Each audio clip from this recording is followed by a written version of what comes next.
नमस्कार दोस्तों, मैं सुरेंद्र कुमार भारत आप सबका स्वागत करता हूं आपके अपने YouTube चैनल पॉलिटी लाइव में। और आज की इस वीडियो में हम डिस्कस करेंगे पॉलिटिकल साइंस के ही एक टॉपिक को, जो कि है starting of bipolarity. Means पूरी दुनिया में जो दो ध्रुवीयता थी उसकी शुरुआत कैसे हुई, किन किन बातों को लेकर यूएसए और यूएसएसआर ने ग्रुप बनाने शुरू किए, और सबसे पहली बार जो ग्रुप थे वो किसके बने। तो ज़्यादा टाइम ना लगाते हुए शुरू करते हैं आज की इस वीडियो को। देखिए, सबसे पहले मैंने लिखा है वर्ल्ड वॉर सेकेंड 1945। अगर मैं एग्जैक्ट बात करूं यहाँ पे 1939 से लेकर 1945 तक लगभग 6 साल तक ये युद्ध चला, और दुनिया के अलग अलग कंट्रीज ने इसके दौरान बहुत सारी प्रॉब्लम को फेस किया। चाहे इकोनॉमिक प्रॉब्लम की बात करूं, चाहे ट्रेड की बात करूं, चाहे मैं इंडस्ट्रियल डेवलपमेंट की बात करूं, हर कंट्री के अंदर जो वर्ल्ड वॉर सेकंड था उसकी अपनी नेचर थी उनकी प्रॉब्लम्स को लेकर। अब देखिए, जैसे ही सेकंड वर्ल्ड वॉर का अंत हुआ, या जैसे ही सेकंड वर्ल्ड वॉर खत्म हुआ, खत्म होने के बाद हुआ ये कि जो कंट्री हारे या जिन कंट्रीज को पराजित किया गया वो कंट्री थे एक्सिस ग्रुप। ये वो ग्रुप था जो युद्ध में हारा। और दूसरी साइड की अगर बात करूं, फ्रेंड्स ग्रुप की बात करूं, अलाइज ग्रुप की बात करूं, तो इनको विक्ट्री हासिल हुई, ये जीते। अब जो देश जीते उनमें से एक तो USA and second one is USSR. ये दोनों कंट्रीज काफी पावरफुल रहे। बाकी के इस ग्रुप के जो कंट्री थे वो कहीं ना कहीं कमजोर हो चुके थे, वीक हो चुके थे।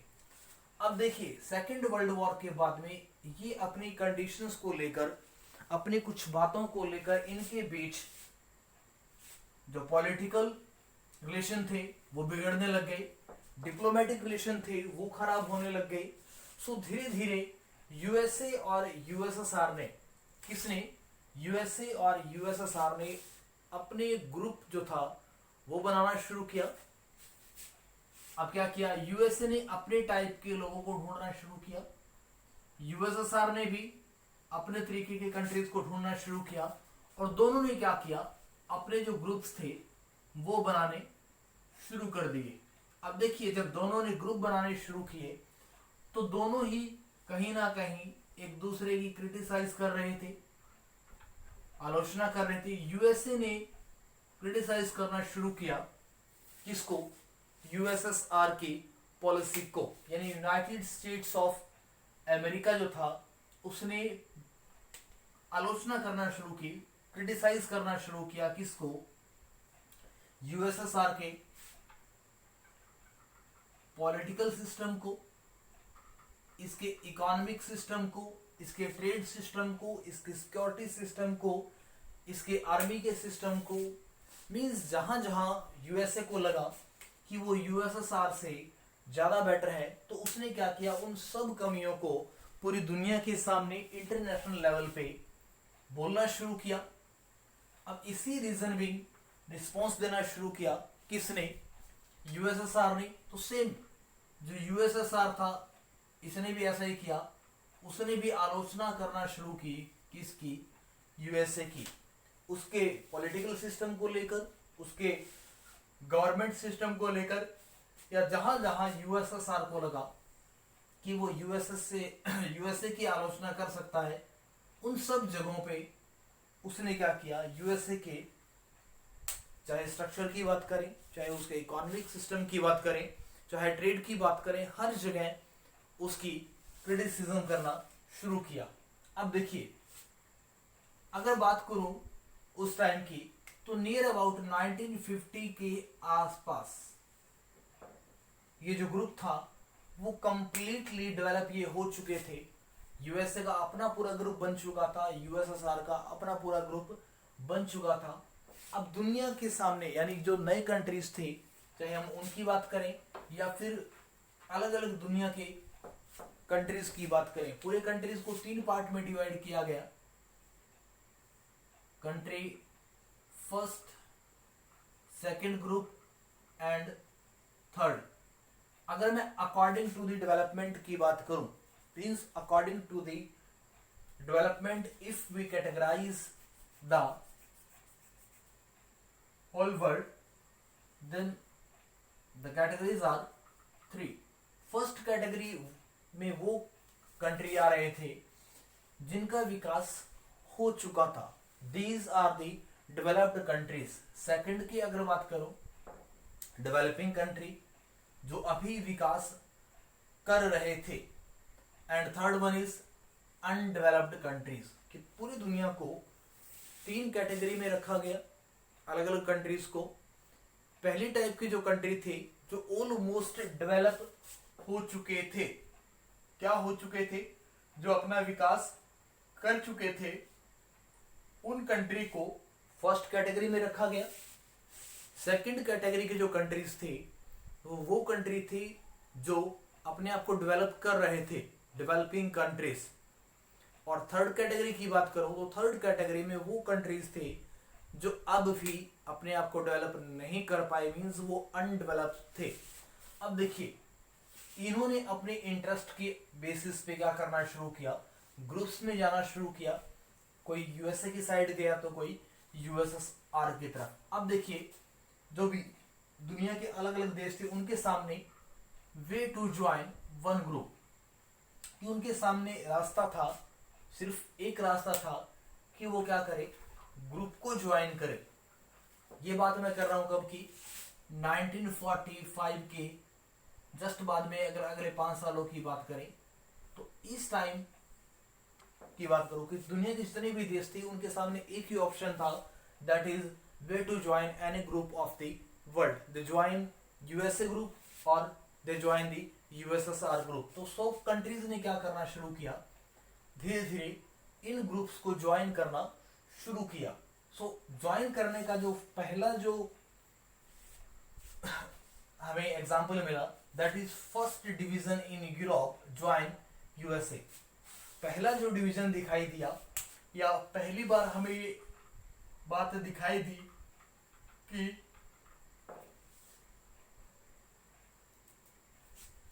यूरोप के अंदर कुछ देशों ने ज्वाइन करना शुरू किया, किसको, यूएसए को। ठीक है, अब देखिए ये डिवीजन दिखाई दिया स्पेशली यूरोप में। और अगर यूरोप में भी अगर मैं डायरेक्शन वाइज बात करूं तो जो ईस्टर्न पार्ट था, मान लीजिए कि ये यूरोप है, मैं इस हाथ की बात करूं, इस हाथ जो पड़ेगा वो क्या पड़ेगा, एक तरीके से उसका ईस्टर्न पार्ट पड़ेगा। और इस हाथ की बात करूं तो वो पड़ेगा वेस्टर्न पार्ट। तो इस साइड जो था वो था ईस्टर्न, जो पार्ट था वो था यूएसएसआर के नजदीक लगने वाला।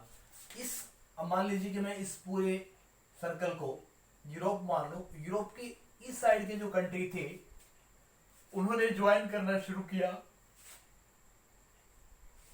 यूएसएसआर को। और यूरोप के जो लेफ्ट हैंड के साइड यानी वेस्टर्न जो एरियाज के जो कंट्रीज थे उन्होंने ज्वाइन करना शुरू किया यूएसए को। तो पहला डिवीजन दिखाई दिया कहाँ, यूरोप में। बहुत बार ये क्वेश्चन पूछा भी जाता है कि डिवीजन कहाँ दिखाई दिया, तो वो दिखाई दिया यूरोप में। अब देखिए, यूरोप में जब डिवीजन दिखाई दिया तो वहां क्या हुआ, सबसे पहले यूएसए ने अपना एक ग्रुप बनाया कुछ कंट्रीज को लेकर, जो ग्रुप कहलाया नाटो। आर्मी बेस को लेकर ये ग्रुप था, कंप्लीटली आर्मी और आर्म्स जो रिसोर्सेज थे उनके बेस पर इस ग्रुप को बनाया गया। डिस्कस करेंगे इसे अभी भी हम। देखिए, पहले बात कर लेते हैं नाटो की फुल फॉर्म की। North Atlantic Treaty Organisation. मैं दोबारा रिपीट कर देता हूं, North Atlantic Treaty Organisation. NATO जो बनाया गया उसका जो दादा था, उसका जो हेड था वो था अमेरिका। और जब इसे बनाया गया तो इसमें कुल 12 कंट्री थे। 12 countries are there at the time of the formation of the NATO. Date की अगर बात करें तो 4th of April 1949 को जो नाटो था इसे बनाया गया, और आजकल अगर बात करें तो आज भी नाटो है, उसमें नियर अबाउट 28 कंट्रीज हैं जो आपकी बुक्स में दी हुए हैं। अपडेटेड को आपको लिखने की जरूरत नहीं है, बिकॉज जो एनसीईआरटी को ही क्या किया जाता है एग्जाम में फॉलो किया जाता है। अब देखिए नाटो बना किसके द्वारा, यूएसए के द्वारा। यूएसए ने जब नाटो को बनाया तो डेट थी 4 अप्रैल 1949। इसमें कुल स्टार्टिंग में 12 देश थे, बाद में इसमें 28 हो गए। अब देखिए इसके लिए जब नाटो बना तो इसके लिए एक प्रिंसिपल, एक रूल तैयार किया गया, और जो रूल तैयार किया गया उसके लिए सब लोग एग्री थे।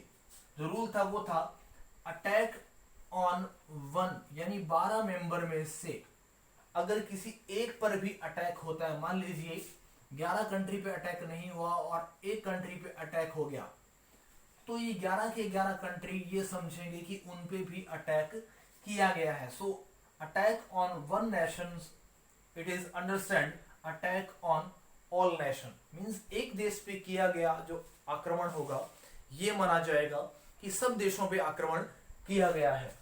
तो ये क्या करेंगे, मान लीजिए 11 पे अटैक नहीं हुआ, एक पे अटैक हुआ, तो ये 11 भी ये समझेंगे इस रूल के अकॉर्डिंग कि इन पे भी अटैक हुआ है। तो वो रिस्पॉन्स में क्या करेंगे, इस कंट्री को प्रोटेक्ट करने के लिए अपनी जो भी आर्मी है और अपने जो भी आर्म्स हैं, हथियार हैं, उनको क्या करेंगे, प्रोवाइड करवाएंगे इस एक देश को इसकी सिक्योरिटी के लिए, चाहे वो सिक्योरिटी इंटरनल है और चाहे वो सिक्योरिटी एक्सटर्नल है।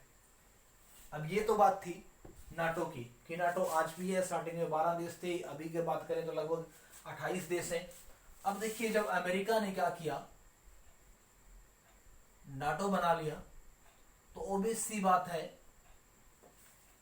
यूएसएसआर भी कुछ करेगा, क्योंकि यूएसएसआर को भी अपने आप को प्रमोट करना था, अपने आप को अच्छा करना था।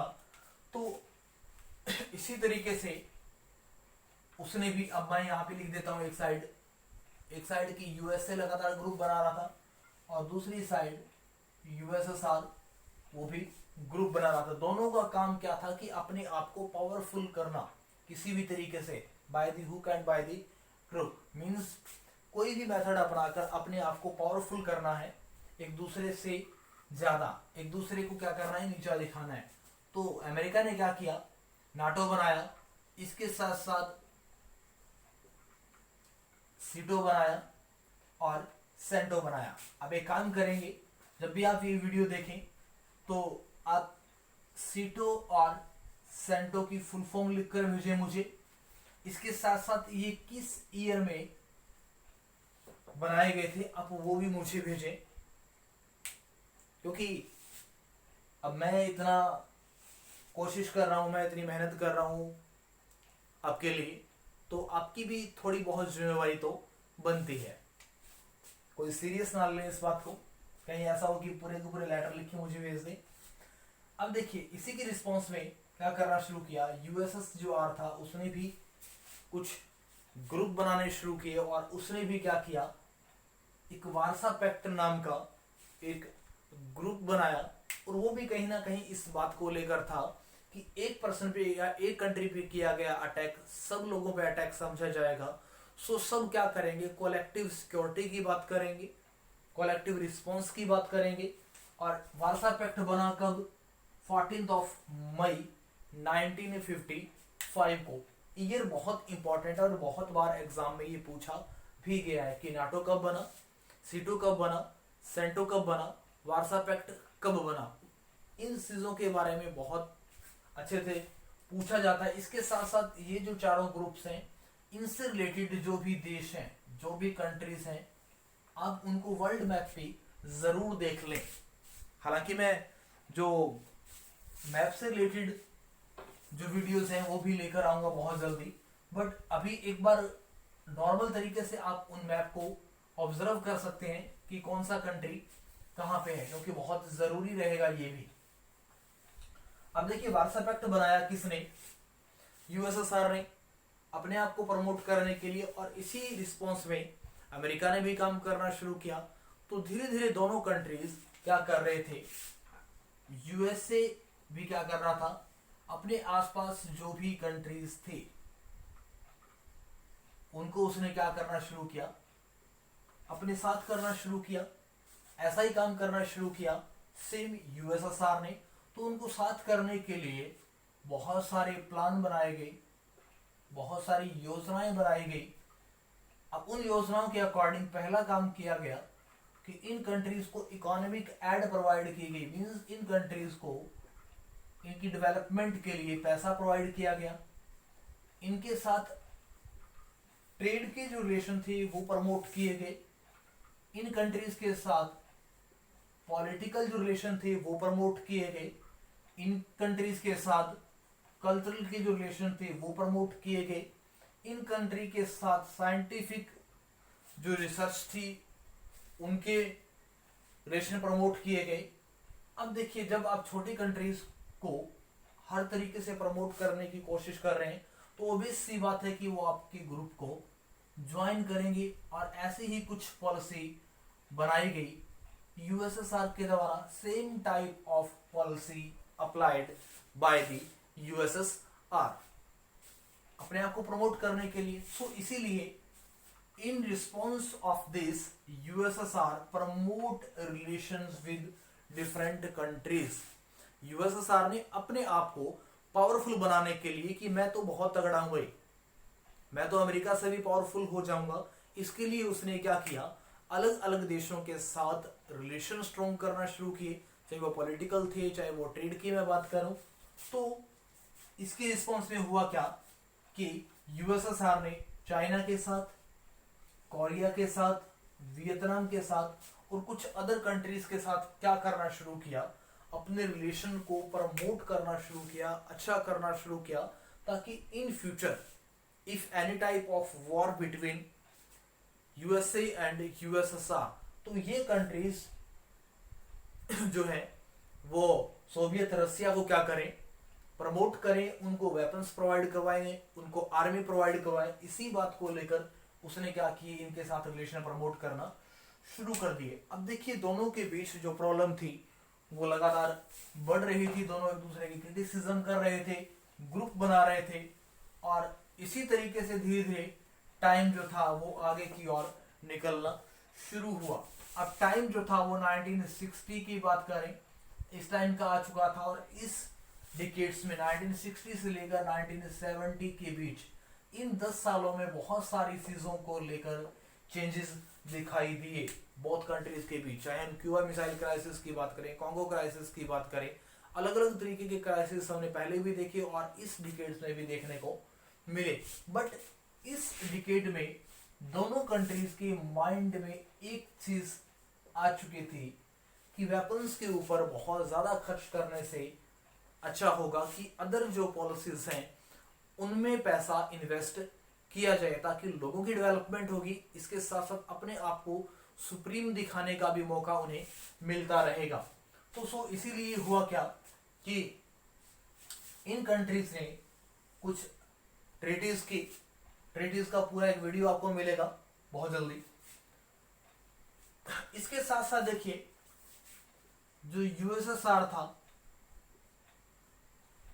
अब वो रिलेशन बना रहा था, बट कुछ कंट्रीज के साथ 1960 से 70 के बीच में इस डिकेड्स में भी यूएसएसआर के रिलेशन थे वो क्या हुए, खराब भी हुए उसके रिलेशन, और खराब जिनमें से हुए उनमें चाइना का नाम फर्स्ट आता है, because in 1969 a war between USSR and China due to the land area, एक लैंड एरिया को लेकर उन दोनों के बीच कॉन्फ्लिक्ट हुआ, किसका, यूएसएसआर और चाइना का, और दोनों के बीच इस रीजन भी उनके बीच एक छोटा सा युद्ध भी हुआ, और जब युद्ध हुआ दोनों का तो उसके बाद में अब देखिए आप एक साइड तो दोस्त हैं,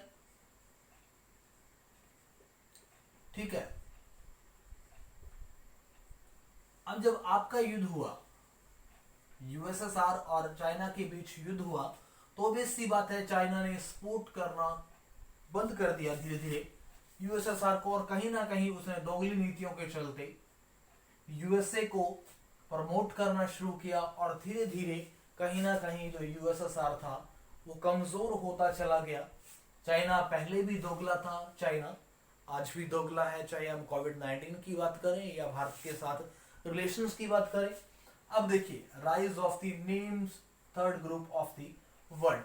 अब देखिए इस दौरान 1960 के एरा में ही अगर मैं बात करूं 1961 में जो नेम कंट्रीज थे नॉन अलाइंड मूवमेंट के जो कंट्रीज थे इन्होंने बेलग्रेड में एक मीटिंग की, और मीटिंग करने के बाद में by the 5 prominent leader of the different countries, और उनमें से इंडिया के पंडित जवाहरलाल नेहरू भी एक थे। इन्होंने ग्रुप बनाया और इस ग्रुप का जो मेन एम माना गया वो ये माना गया कि not to join any group of the world, दुनिया के किसी भी ग्रुप को हमें क्या है ज्वाइन नहीं करना है, चाहे वो यूएसए है चाहे वो यूएसएसआर है, उनसे दूरियां बनाकर रखने की कोशिश की गई बाय दी नेम कंट्रीज। अब देखिए जब सब कुछ हो रहा था तो कुछ ना कुछ चीजें जो पुअर कंट्रीज थे उनके फेवर में भी होनी चाहिए थी। तो देखिए बिग कंट्रीज की मैं बात करूं उस टाइम यूएसए और यूएसएसआर, अब दोनों में ही क्या कर रहे थे, जो आसपास जो कंट्रीज है स्मॉल कंट्रीज थे उनके साथ वो रिलेशन बना रहे थे। बट वाई, क्या जरूरत थी अमेरिका जैसे पावरफुल कंट्री को, यूएसएसआर जैसे पावरफुल कंट्री को एक छोटे से देश के साथ रिलेशन बनाने की। देखिए अमेरिका इतना पावरफुल था, उसे क्या जरूरत महसूस हुई, उसके लिए अगर बात करें USA and USSR and the poor countries, and why USA and USSR promote their relations with the poor countries, 3 main reasons are there। अगर फर्स्ट रीजन की बात करूं due to the natural resources, USA और USSR दोनों के पास ही बहुत सारे जो नेचुरल रिसोर्सेज थे उनकी कमी थी, क्योंकि बहुत सारे कंट्रीज ऐसे थे जिनके पास नेचुरल रिसोर्सेज बल्क अमाउंट में थे। सो इन कंट्रीज ने कहीं ना कहीं यूएसए या कहीं ना कहीं जो यूएसएसआर है उनकी इंडस्ट्रीज को, उनकी किसको इंडस्ट्रीज को रॉ मटेरियल के रूप में जो नेचुरल रिसोर्सेज थे वो प्रोवाइड करवाना शुरू किए। तो कहीं ना कहीं इस रीजन बीइंग भी अमेरिका और जो रसिया था वो कंट्रीज के साथ रिलेशन प्रमोट कर रहे थे। सेकंड अगर मैं बात करूं लैंड रिसोर्सेज को लेकर, अब कहीं ना कहीं यूएसए और यूएसएसआर उन कंट्रीज की जो लैंड थी उसे यूज कर रहे थे, इसके लिए डिफरेंट टाइप के प्रोजेक्ट को वहां लॉन्च किया जा रहा था, डिफरेंट टाइप के वहां पे बेस बनाए जा रहे थे। और थर्ड की अगर मैं बात करूं आर्मी बेस एंड आर्मी की, यूएसए और यूएसएसआर ने क्या किया, उन कंट्रीज के साथ इसलिए रिलेशन बनाए, पुअर कंट्री के साथ इसलिए रिलेशन बनाए ताकि पुअर कंट्रीज की जो लैंड है उसे यूज किया जा सके आर्मी सेंड करने के लिए, इसके साथ साथ आर्मी को वहां पे ट्रेनिंग देने के लिए, आर्मी कैंप बनाने के लिए। और अगर मैं बात करूं कुछ खास एग्जांपल की तो क्यूबा मिसाइल क्राइसिस जो था वो आपको मैं ऑलरेडी करवा चुका हूं, जो कि 1961 में था। क्योंकि क्यूबा में क्या किया, रसिया ने मिसाइल सेटअप की, उसकी लैंड को ही तो यूज किया, ठीक है, अपनी मिसाइल को सेट करने के लिए, अपनी आर्मी सेट करने के लिए, ताकि वो इजीली यूएसए के ऊपर अटैक कर सके। तो इन्हीं पर्पस के चलते उन्होंने क्या करना शुरू किया, अटैक मतलब जो पुअर कंट्रीज थे उनके साथ रिलेशन प्रमोट करना शुरू किए। बट देखिए जैसे ही 1970 का डिकेड्स आया और 1980 तक की अगर बात करें, इन 10 ईयर की बात करें, तो पूरी दुनिया के अंदर बहुत सारे तरीके के जो नए जो आइडियाज थे वो आ चुके थे, बहुत सारी नई चीजें दिखाई दे रही थी। और कहीं ना कहीं यहाँ तक आते आते दुनिया के अलग अलग कंट्रीज ने यूएसए और यूएसएसआर के बीच डिफरेंस करना भी शुरू कर दिया कि विच वन इज बेस्ट किसकी पॉलिसी अच्छी है, यूएसए का कैपिटलिस्ट सिस्टम अच्छा है या फिर यूएसएसआर का कम्युनिज्म या कम्युनिस्ट सिस्टम है वो अच्छा है, कौन सा अपने लोगों को ज्यादा फैसिलिटी प्रोवाइड करवा पा रहा है। इन सब चीजों को लेकर क्या हुआ, बातचीत होना शुरू हुई, लोगों के बीच बातचीत हुई, मीडिया में बातें हुई, न्यूज़पेपर में देखने को सारी चीजें मिली, और कहीं ना कहीं जो लोग थे वो अवेयर हो रहे थे डे टू डे। तो सो ये चीजें कहीं ना कहीं रिफ्लेक्ट हुई कहाँ, जो कंट्री न्यूली इंडिपेंडेंट थे, नए जो देश थे, अब उन्होंने क्या करना शुरू किया, काम करना शुरू किया नए आइडियाज को लेकर। उनमें से एक आइडिया था लिबरलिज्म का। लिबरलिज्म मीन्स उदार, किसी भी चीज को सॉफ्ट तरीके से अप्लाई करना, मीन जो ट्रेड रूल थी उनको सॉफ्ट किया गया, इसके साथ साथ दूसरी सारी चीजें थी उनको सॉफ्ट करने की बात की गई, लिबरलिज्म को अडॉप्ट करने की बात की गई। इसके साथ साथ जो नई कंट्रीज थी उन्होंने डेमोक्रेसी को अडॉप्ट करने की बात की। इसके साथ साथ रिफॉर्म्स की बातें चली कि कम्युनिस्ट जो सिस्टम है उसमें रिफॉर्म्स किए जाए, कैपिटलिस्ट जो सिस्टम है उसमें रिफॉर्म्स किया जाए, और अल्टीमेटली आते आते 1990 के आसपास, 1990 के आसपास तक आते आते जो यूएसएसआर था उसका सिस्टम कहीं ना कहीं खत्म हो चुका था, और एक टाइम ऐसा आया कि जो यूएसएसआर था वो अलग अलग पीसेस में टूट गया। तो आज की इस वीडियो में हमने डिस्कस किया कि स्टार्टिंग ऑफ द बायोपोलैरिटी स्टार्टिंग में कैसे हुई, कौन कौन सी ट्रीटी की गई उनके बीच, चाहे नाटो की बात करें, सेंटो की बात करें, या सीटो की बात करें, या फिर वारसा एक्ट की बात करें, और किस किस रीजन बिंग जो बिग कंट्रीज थे, जो सुपर पावर जो कंट्री थी, उन्होंने पुअर कंट्रीज के साथ रिलेशन को प्रमोट किया। उम्मीद करूंगा कि आज की ये वीडियो आपको पसंद आएगी और आपको समझ भी आएगी। इसी के साथ आप मेरे YouTube चैनल को लाइक करना, शेयर करना और सब्सक्राइब करना ना भूलें। जय हिंद, जय भारत।